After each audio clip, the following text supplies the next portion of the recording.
Thank you bafethu, welcome back to Mkhulisi Soccer. Ngicela ningakhohlwa uku-like and subscribe. I-Kaizer Chiefs idlala kangcono bafethu makangaqalanga uLilepo noModi. Why? What is the problem ngoModi noLilepo? Ukuthi bathanda ukuholda ibhola kakhulu, taking players on, there's nothing wrong, but-ke uthola ukuthi abapheleli ndawo with taking players on. So we saw something different izolo mekudlala uVelibayi. Taking players liyafaka ibhola eboxini, taking players liyafaka ibhola eboxini. Same thing nalaphana ulo uVilakazi esayidini lakhe, taking players on uyafaka, taking players on uyaphasa. So i-transition yabo iba quick than ukuthi ibe delayed, ukuthi uLilepo mebamba ibhola u-take players on but akanawo leyo pace that much. Yeah, i-decision making yakhe laphana ekugcineni ibe poor. So without ukuqala kwaLilepo noModi, they look like a better team laphana phambili. Yes, mawubheka ukuthi uVelibayi i-speed sakaVelibayi like u-create i-excitement njalo mebamba ibhola, whereas uModi mebamba ibhola usekudeni futhi-ke ngeke aliskwere ibhola lo muntu lo uzofuna ukuphasa omthethwa la, and then-ke kwenzakalani nge-counter yabo iya-delay. Is not a bad player uLilepo, but-ke nje kumele a-improve amanye ama-department wegame yakhe ukuthi kuyasheshwa baba laphana phambili. Ubamba ibhola makune-opportunity ukuthi uskwere, hhayi ukuthi wena ufuna ukushaya khona la, ufuna ukushaya la kungamelanga ushaye khona, ufuna ukuphasa la kungamelanga uphase khona. I-decision making I like seeing uVelibayi, that is why ngi-mention-a kuwo wonke ama-clip. So oLilepo abahlala ebhentshini bafowethu, bahlala ebhentshini, bazongena late second half, if bayangena kwamanye amagame bangangeni because of abafana nakho baphefoma kahle kakhulu. And I mean, I don't think i-game this season bake baskwera amabhola kangaka nje ngeside leli lakwa-left, ukuthi balibambe ibhola la-square, libambe ibhola la-square, which is a good thing. Kufuneka leyo nto leyo, ama-players amanye angene ebhokisini, nanokuthi uLilepo akangena ebhokisini isikhathi esiningi, uzimela yedwa le ku-touchline. He's not a bad player. It's very important for me to mention which is not a bad player, but uVelibayi is a better pick at the moment than uLilepo. uVelibayi noVilakazi ama-better pick. Abatatazeli abafana bayadlala. I mean uVelibayi akakabi ku-peak ye-confidence yakhe. Once waba ku-peak ye-confidence yakhe sobona iy'manga-ke laphana. And there's this other thing I mentioned izolo ukuthi umthethwa uyadlala, but-ke I didn't think ukuthi umthetho bekumele ayidlale leya game leya. Ngisho igame ingakadlali nokudlala because of Kaizer Chiefs izo-dominate i-play, if bafuna ukuprotect ibhola more. For me, I would have preferred ukuthi baqale ngoLebohang Maboy, but-ke at the same time uMaboy physically igame angimazi ukuthi ukuphi, asimazi ukuthi ukuphi, na-mental ukuthi ukuphi. But-ke in terms of uku-control igame nokuhold ibhola, because of ama-disadvantages kamthethwa kwamanye amagame ukuthi uluza ibhola kalula, and i-confidence like ayikho kumthethwa, like mebamba ibhola ukuthi uzophasa right. Ama-passes wakhe isikhathi esiningi akaphasi kahle, but-ke yena uyi-player eli-good in terms of like ukubulala potential counter attacks from amanye ama-teams or ama-oppositions, uyabasiza kakhulu. So aka-recover ibhola ngcono kumthetho mebamba ibhola vele alikhahlelile phambili or ku-wing side, balilwele emoyeni than ukuthi afune ukuphasa la, because of leyo nto leyo izobalimaza. Khona amagame lawa amakhulu khona thola ukuthi i-Kaizer Chiefs izoba under pressure, nje umthetho mebamba ibhola afuna ukwenza ama-short passes, kuzoba nenkinga enkulu. Kumele avele athathe ibhola alikhahlelele phambili umthethwa, azikhiphe ecaleni than ukuthi azoba nama-short passes. That would be better from him. Recover the ball, if awunawo ama-options okuphasa eceleni kwakho, likhahlelele phambili. Bazobona laba abaphambili, iGadaro bayakwazi ukulwa, balaphana phambili ukuthi babhalanse nanokuthi babonise i-strength sabo. But yeah, i-Kaizer Chiefs bafethu se-improve kakhulu compared to last season. Uyabona ukuthi i-team lena improvile manje ekwaziyo ukulwela ama-results, and even nama-players lawa amasha afikile adlala kahle kakhulu amanye. Ku-striking department sesiyabona ukuthi okay, ama-options abanawo iGadaro noSilva.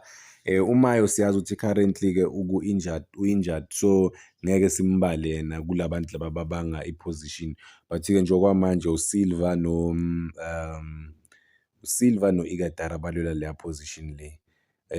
And uSilva uyi-super sub, wenze ey'bukwayo, wenze iy'manga ukuthi njalo mengena manje ushaya igoli, yabo.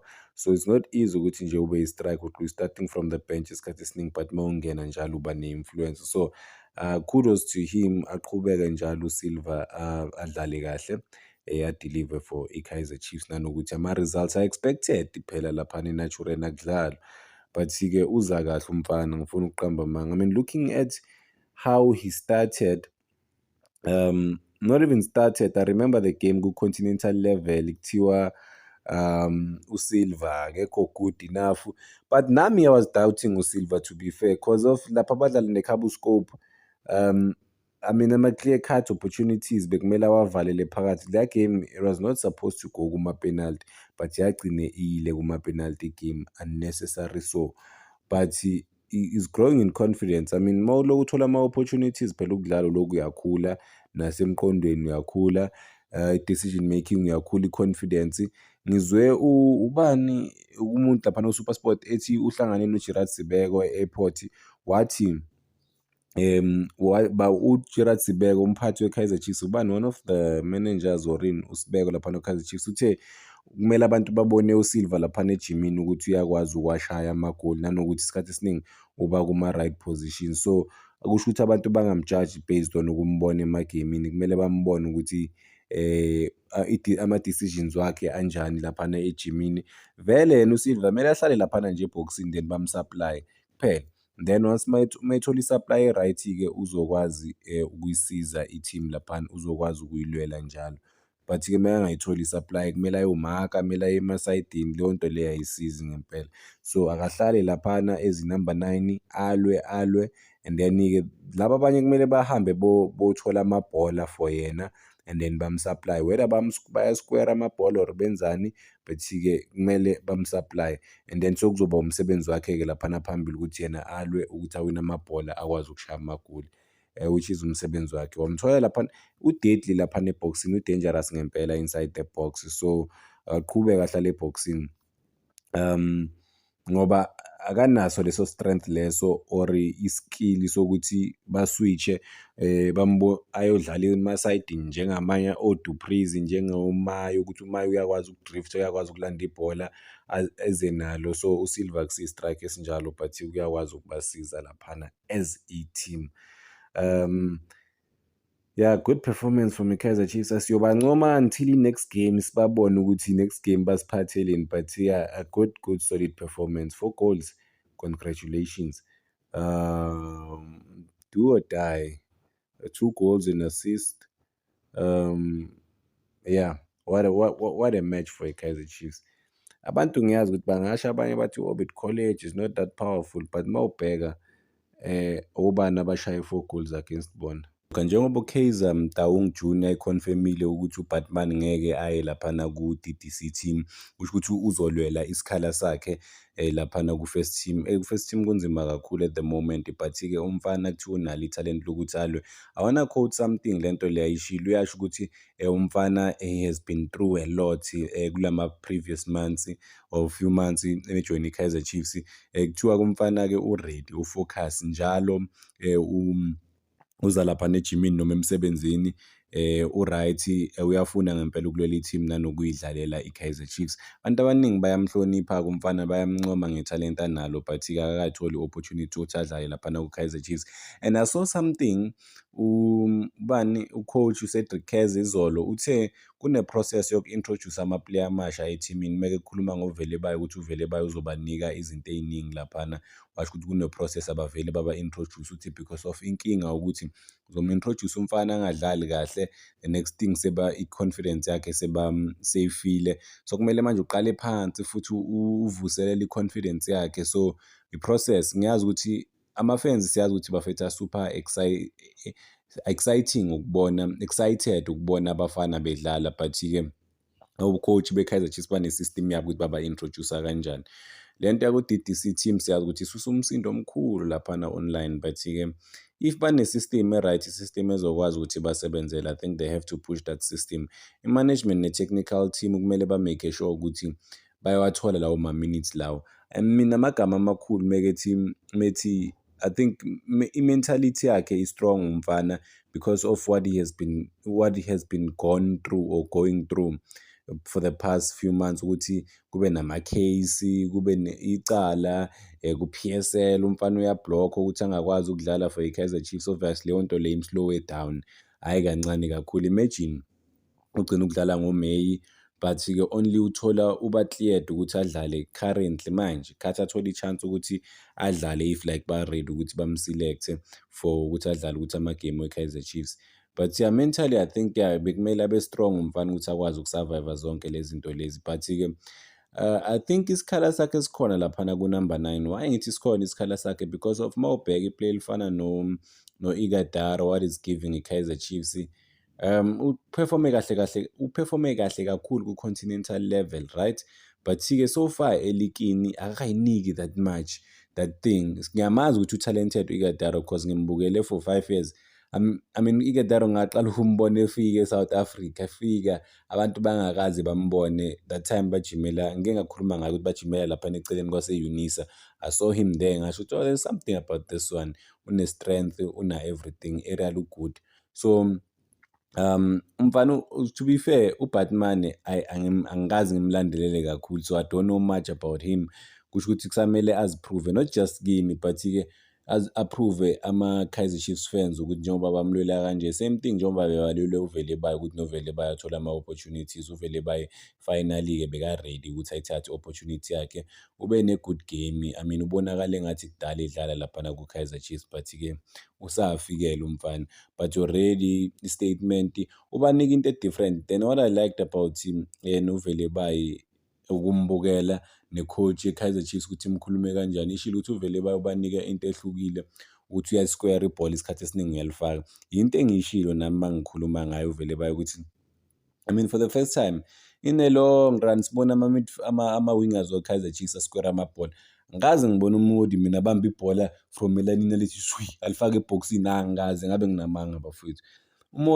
Okay, angifuni ukukhuluma ngayo uModi, makasquare ibhola uzosquare close to the box, ufuna ine-way ukuphasa isikhathi esiningi, but uVelebayi ubanika into e-different ukuthi uyakwazi ukufaka ibhola. Hhayi lento kuloku kudlalwa ama-short passes la ngayindawo, faka ibhola ebhokisini mfethu kuzokwenzakala something. Can't wait ukubona uBatman. Imagine i-combination kaBatman noVelebayi because bakhula bonke bayazana laphana from eCape Town ukuthi bazocombine kanjani. I mean already siyabona uKaizer Chiefs ama-combination a-good kakhulu, uVilakazi noMdusha abalala ukuthi bacombine kahle kanjani, baya-understandana, bayazana. What about laba abazanayo futhi abawu-2 abanye abadlale bonke isikhathi eside laphana eKapa bafowethu.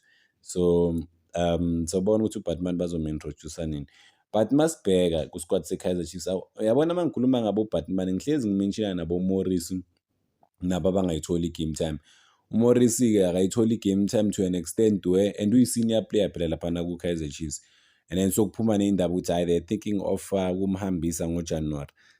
Uzibuze ukuthi why bebangamhambisanga because i-transfer market beyivuliwe, i-team efana ne-Durban City beyimfuna. Why bangamhambisanga then ba-hesitate, ba-ignora i-Durban City nama-advanced moves wabo ukuthi bafuna umfana ukuthi bamsayine. So zenye izinto nabo as i-Kaizer Chiefs, labantu abathatha iy'nqumo kumele, I mean ba-decide, I mean babe direct, they have to make a decision and stand by low decision leyo, babe strong.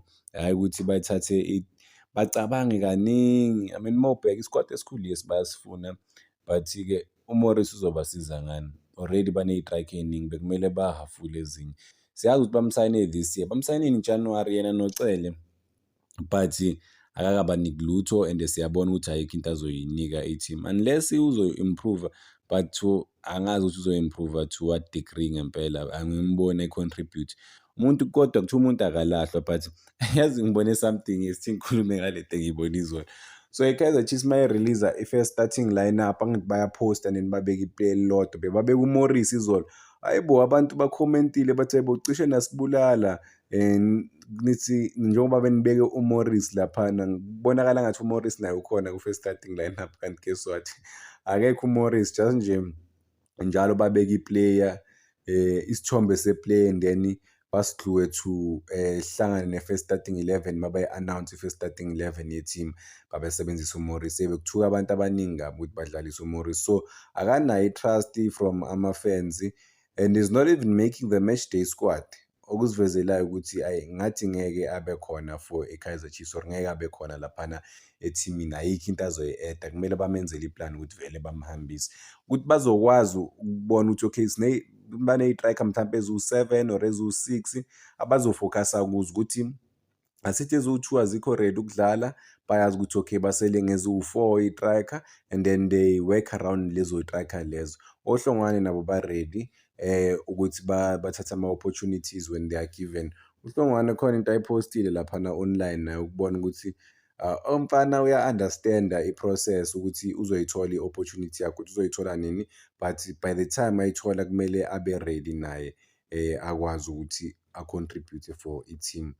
But yeah, so far so good for i-Kaizer Chiefs. Siyazi ukuthi there was a moment la bekubonakala ngathi into zabo azikho right, azihambi kahle, but guess what, bekuyi-draw, bekuwama-draws nje kuphela. It's not like they were losing games, bekuwama-draws kuphela. Into kumele nje bayilungise. They've started scoring goals, which is positive for bona. Ukushaya amagoli, man, mawushaya akusiyinto encane phela ukushaya 4 goals, 4 goals ngematch eyodwa, and ngabe bakora even more goals, but-ke it was not their day ukuthi lesi bashaye boma-7 because of i-7 bebangayishayi zona. So they can build from leyo nto leyo ukuthi bayakwazi ukuwashaya ama-goals manje. Njengoba sekuphuma iy'ndaba, i-media ikhipha iy'ndaba zokuthi uMfundo Vilakazi ufuna ama-teams wase-Europe. Le nto le ngeke imphazamise na, njengoba edlala kahle kangaka for i-Kaizer Chiefs, because of izinto ezikanje kwesinye isikhathi ziyawa-distract ama-player. Umuntu bazomtshela ngama-figures, for example, iplayer mabazolitshela ukuthi nje lifunwa i-Al Ahly, i-Al Ahly mawuthi uyabheka ukuthi babeholela uPercy Tau 1.9 million or malini, imali e-serious ngempela. Ezinye izinto ziyakustopa, ziyakudistracta because of manje sokucabanga ngey'nto ey'ningi. Ucabanga ngemali ukuthi ingatshentsha impilo yakho kanjani. Imagine like uziholela 80,000, ngisengenza nje example, then kube khona i-team ejoyina izokunika 800,000 ngenyanga. Uyabo ukuthi leyo nto le ikumosha iqede mawungekho strong mentally, because of uyacabanga nawe ukuthi ngingenza kanje nakanje nakanje, ngoba abafowethu nabo noma abafana banamaphupho, banezinto abafuna ukuzi-achieve. At the end of the day bafethu imali ibaluleke kakhulu kunazo zonke izinto, to be fair, because of i-career yomuntu awuyazi ukuthi izohamba izigcine, but siyazi ukuthi umfundi abantu bayamthanda.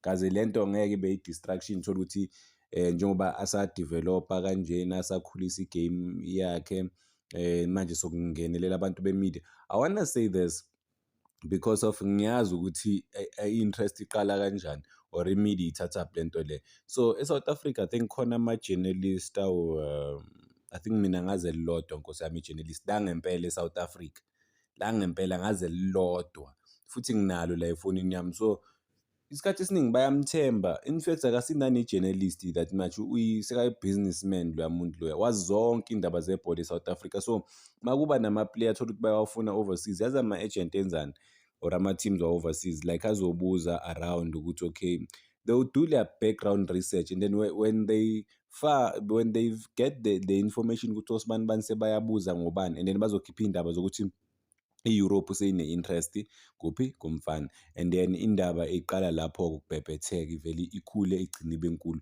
Uthole ukuthi i-team yakhona or ama-teams amfunayo awaka-submit i-formal offer, but already sokuney'nkulumo ukuthi bayamfuna. Vele ikhona interest ngoba bambhekile, but-ke they just wanna make sure ukuthi uwumuntu mhlawumpe onjani mentally, because they can't mentally, and i-behavior yakhe outside the settings, zonke lezo zinto lezo, because I've worked with these people, I know ukuthi benza kanjani. Me working for this guy, so would see ama-offer mefika, even not even ama-offer officially, but-ke ukufonelwa kwama-agent, ukukhuluma nabo ukuthi kubuzwe ngama-player abawa-represent-ayo ukuthi bangawathola kanjani, i-value yabo kungaba yimalini. So through lezi zinto lezi amanye ama-player aya-distract-eka, gcina umuntu angasakwazi ukucabanga kahle, i-agent lakhe livele nalo liphaphalaze, livele lithi, hawu, yazi ukuthi njengoba bakunika u-60,000 kule team oyidlalelayo, khona i-team ekufunayo ithi izokunika u-1 million ngenyanga yaphesheya. Umosha umfana-ke leyo nto leyo. So ezinye izinto kumele ama-player abe protected from zona.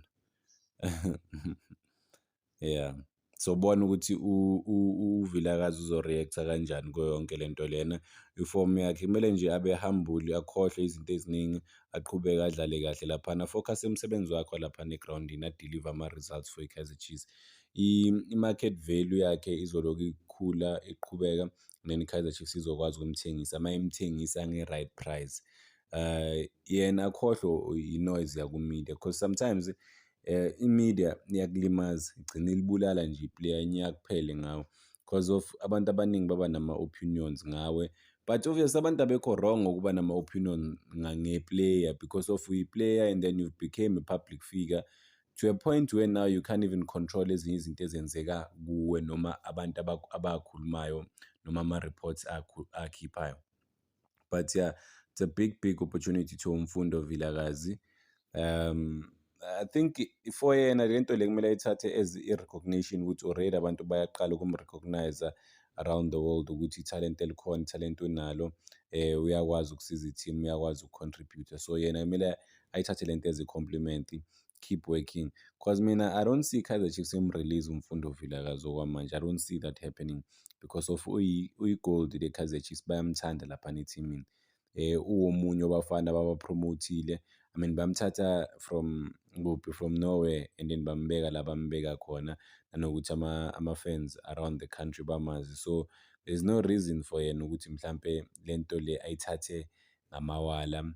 He has to just to relax. Isikhathi esi-perfect isisoza and then ukutatazela akusizi because sometimes uvele uthathe i-deal kanti o-deal leyo-ke you didn't sit down and ubheke ukuthi i-deal izokwazi ukukusebenzela nanokuthi uzodlala na kuleyo team leyo. I would make an example about ama-player. I-player engikhulume ngalo izolo ngikhulume ngo-Happy Mashiyane ukuthi u-Happy Mashiyane kuthiwa ufuna i-game time, yes, ama-teams ayamfuna.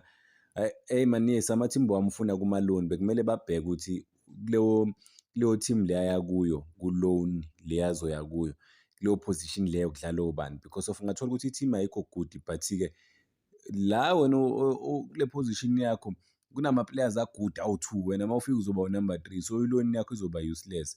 Same thing as uVilakazi angaba i-good player. Yazi khona into eyashiwo uHugo Broos ngiyibona yazi ngibona late manje sesiyayibona-ke manje lento le.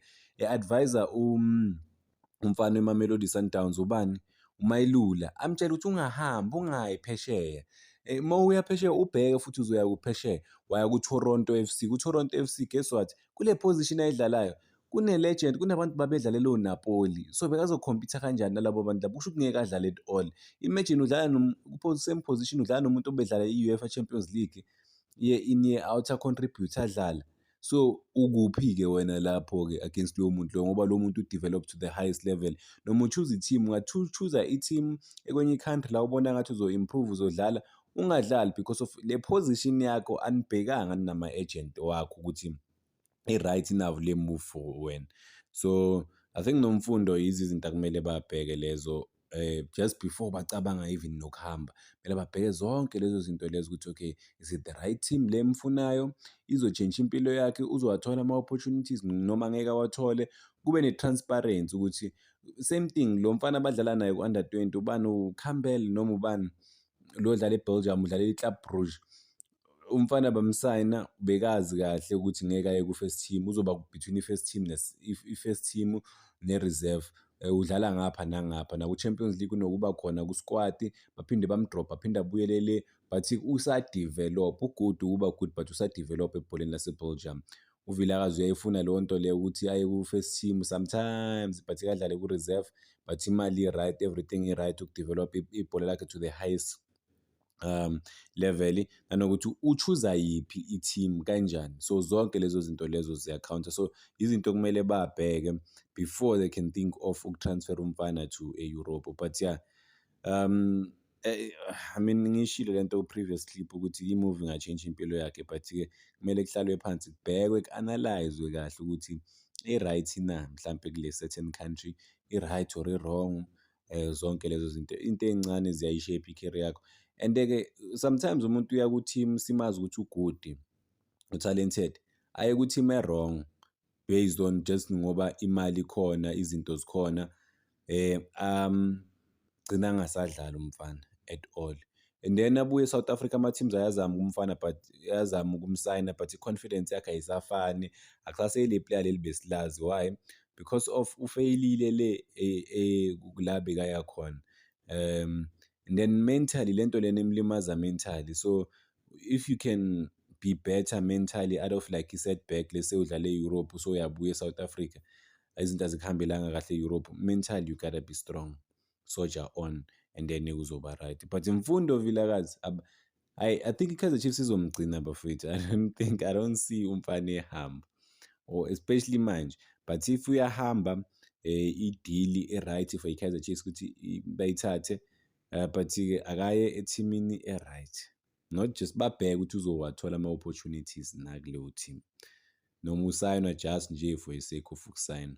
Cela ukuyibamba la kwamanje. Danko bafowethu, ngicela ningakhohlwa ukulike ni-subscribe, making sure bafowethu ukuthi le page liyakhula lifika ku-15,000 subscribers, and then silikhulise nje liloku liya phambili lafika ku-20,000 subscribers. We've made it. Danko.